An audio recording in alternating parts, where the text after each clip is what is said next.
संजय भाऊ धोटेजी, माजी आमदार सुदर्शनजी निमकर, ग्रामपंचायतच्या अतिशय सक्रिय सरपंचताई वंदनाताई गौरकार, ग्रामपंचायतच्या उपसरपंच सुनीताताई उरकुडे, श्री नामदेवराव गोरकार, श्री नामदेवराव डावगे, युवा मोर्चाचे अध्यक्ष आशिष देवतळे,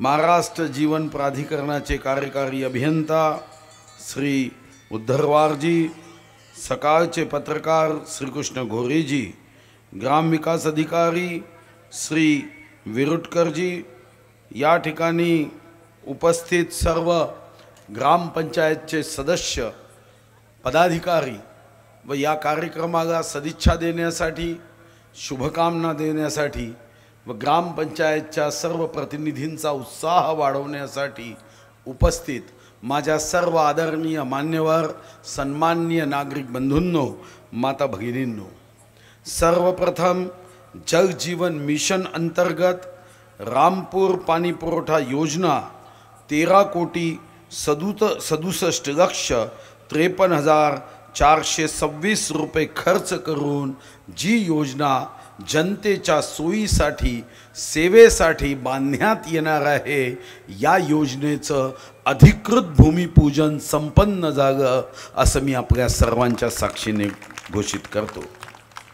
खरं तर 10 वाजता सभा संपायची असते, वेळेचा अभाव आहे, पण मी आपल्या सर्वांना हृदयापासून मनापासून धन्यवाद देतो। सरपंचताईंना, उपसरपंचताईंना व त्यांच्या पूर्ण टीमला धन्यवाद यासाठी देतो की आपण उत्साहाने स्वागत केलं। फटाक्याच्या आशिषबाजीमध्ये आपण माझं स्वागत केलं, पुष्पगुच्छ दिले, हार दिले आणि गावाच्या समस्या कार्यालयात बसल्यानंतर सदैव आठवणीत राहाव्या म्हणून स्मृतिचिन्हही दिलं की जेव्हा जेव्हा एवढं मोठं स्मृतिचिन्ह पाहिल तेव्हा तुमच्या एवढ्या मोठ्या समस्या गावात आहे हेही लक्षात निश्चित येईल। इथं सुंदर रांगोळीही आपण काढली, आमच्या बहिणींनी ढोल ताशा वाजवलेत, लेझिम वाजवली आणि आज तर तुमचा वर्धापन दिवस आहे। आणि फक्त तुमचा वर्धापन दिवस नाही, आज बुद्ध पौर्णिमा। वर्षामध्ये सर्वात जास्त प्रकाश देणारा चंद्र हा कोजागिरी आणि बुद्ध पौर्णिमेला असतो। विकासाचा अंधार दूर होण्यासाठी निश्चितपणे आजची तिथी ही सर्वात उत्तम आहे। मला विश्वास आहे की ज्या अपेक्षा आपण इथं व्यक्त केल्या त्या अपेक्षा मी पूर्ण शक्तीने पूर्ण व्हाव्यात या दृष्टीने रामपूर वासियांच्या सोबत खंबीरपणे उभा राहील हाही विश्वास मी या कार्यक्रमाच्या निमित्ताने देतो। या गावामध्ये प्रामुख्याने सुदर्शन निमकरजींनी निवेदन दिलं की माविमच्या माध्यमातून महिलांसाठी एक सभागृह मंजूर झालं, पण नंतर काही तांत्रिक अडचणीतून ते सभागृह बांधता आलं नाही। निश्चितपणे या गावामध्ये असणारा महिलांचा उत्साह, 11 सदस्यांपैकी 9 महिला सदस्य आहे हे बघितल्यानंतर पहिला निर्णय हा महिलांच्या सन्मानाचा व्हावा आणि या ठिकाणी एक महिलांना स्वतःच्या संवादासाठी, विविध कौशल्य प्राप्त करण्यासाठी, महिलांच्या माध्यमातून गावामध्ये आर्थिक स्वातंत्र्याचा रोजगार प्राप्त करून देण्यासाठी हे सभागृह मी निश्चितपणे देईल अशी घोषणा या निमित्ताने करतो। सरपंचताईंनी मग काही निवेदनं दिली, पण निवेदनं दिल्यानंतर कानात सांगितलं की भाऊ बाकी निवेदनं नंतर करा, पण पहिल्यांदा या गावामध्ये 20 लाख रुपयाचा एक महत्त्वपूर्ण रस्त्याचं काम आहे ते पहिल्यांदा करा। ते 20 लाख रुपये सुद्धा या गावाच्या रस्त्याला देण्यासाठी मी घोषित करतो आहे। ज्या ब्रिजच्या संदर्भामध्ये चर्चा झाली की डोंगेनी कॉलेजच्या विद्यार्थ्यांना त्या ठिकाणी जावं लागतं, जरी कॉलेजचे अध्यक्ष जरी पावसाळ्यात कॉलेजमध्ये जात नसले तरी विद्यार्थ्यांना मात्र डोंग्यांनी जावं लागतं आणि त्या विद्यार्थ्यांच्या हितासाठी ब्रिज मागितला। खरं तर या संदर्भात मी स्वतः सुदर्शन निमकरजींना घेऊन माझे आदर्श नेते श्री नितीन गडकरींना भेटलो आणि या ठिकाणी राजुऱ्यामध्ये येणारा जो राजुऱ्याचा वर्धा नदीवरचा ब्रिज आहे तोही आपण इतका उंच करतोय कि बरसात 365 दिन भी आई तो भी बाद में गाड़ी बंद नहीं होगी, रास्ता बंद नहीं होगा, इतका उंच आपण तो ब्रिज करतोय। यासोबतच ज्याची मागणी आपण केली तोही ब्रिज त्याच्यामध्ये आता अंतर्भूत केला आहे आणि तरीही निमकरजी तो किती वेगाने करता येईल यासाठी तुम्ही 2:30 वाजता या दोन्ही रस्त्यांचा आढावा घेण्यासाठी नागपूरला मी बैठक आयोजित केली आहे। या बैठकीमध्ये तुम्ही निश्चित या ब्रिजचा किती वेगाने आपल्याला हे पूर्णत्वास नेता येईल या दृष्टीने आपल्याला सर्व अधिकाऱ्यांशी चर्चा करू, म्हणजे तुम्हाला रामपूरच्या वासियांना हे सांगता येईल की या ब्रिजची निश्चित कालावधी हा काय आहे। खरं तर या जिल्ह्याची प्रगती व्हावी ही जशी तुमची इच्छा आहे तशी माझीही नेहमी इच्छा राहिली। जीव ओतून या जिल्ह्याचा विकास व्हावा, या जिल्ह्याची प्रगती व्हावी।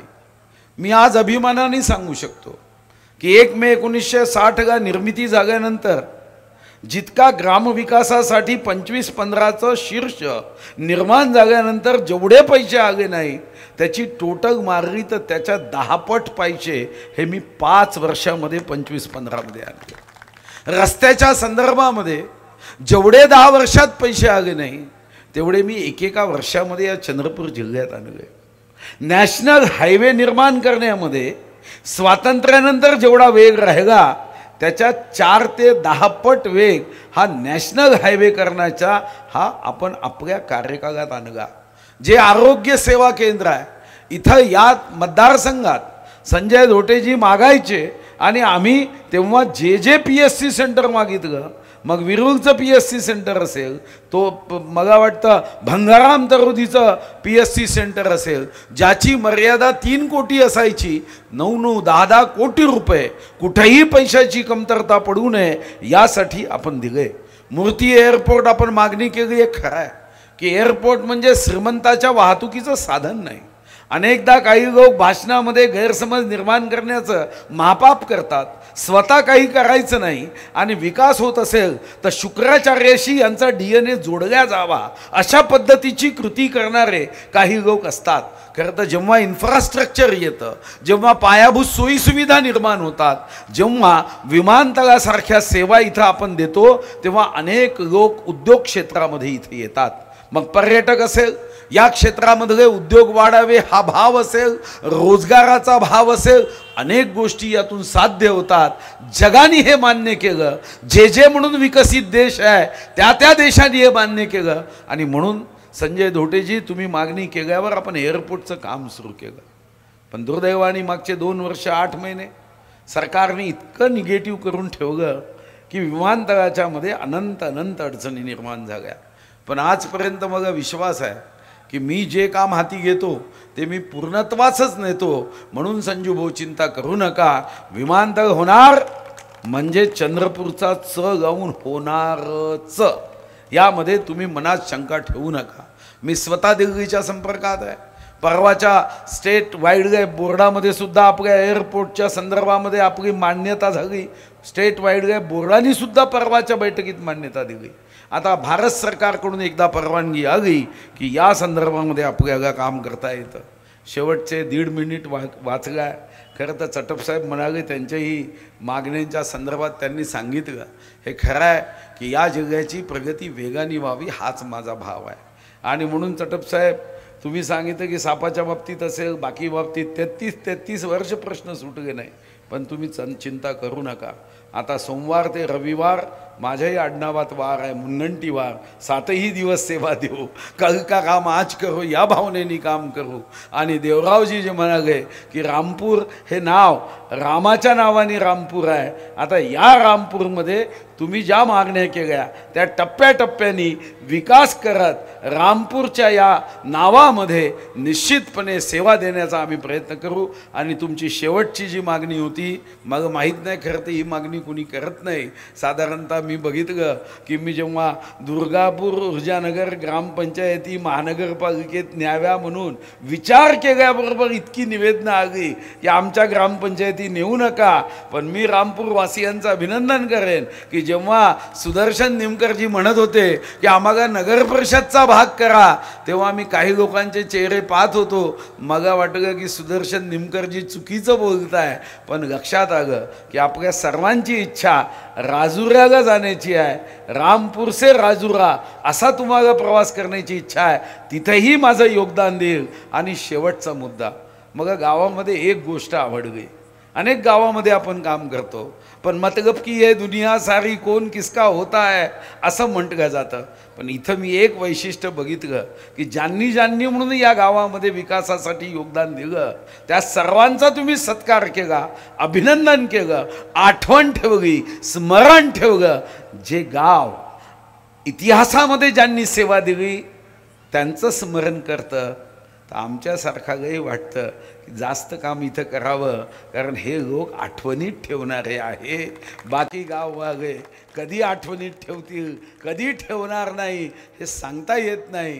पण रामपुर के वासियों, चिंता मत करो. आपके गांव के समस्याओं को सुलझाने के लिए हम पूरे लोग साथ में रहेंगे. आप आगे बढ़ो, हम तुम्हारे साथ हैं.